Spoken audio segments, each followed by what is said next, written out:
Yeah. Back in the 70s, I mean, it was interesting. Back in the 70s, the U.S. was really the undisputed leader of the so-called free world at that time. There's no competing economic power to the United States, certainly. So we were the first to pass, we were the first to create an EPA. We were the first to create a law governing toxic substances, and the rest of the world followed us.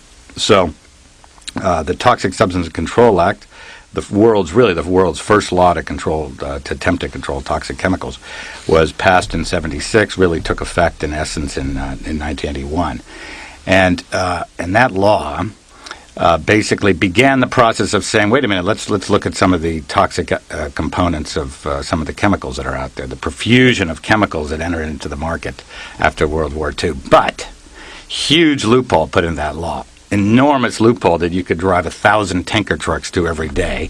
And that law basically grandfathered onto the market all the chemicals that were already on the market as of 1981. And said, okay, anything on the market pre-1981, no toxicity testing, no assessment as to its danger to human health or the environment. And so what's happened today, 30 years later? 30 or 27 years later.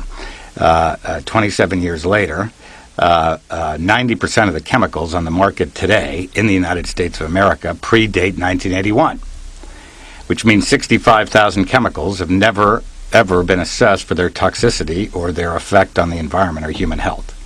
And that is an enormous loophole and correlates essentially to a time when we are coming to understand, scientists are coming to understand more and more the effects that chemicals have on the human metabolism as well as on the environment.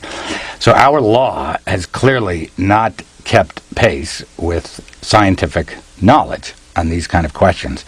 And one of the things I look at in the book is really the effect that it has in terms of the amount of toxic chemicals that we encounter every day here in the United States, as well as how other parts of the world are beginning to address this enormous loophole in American law.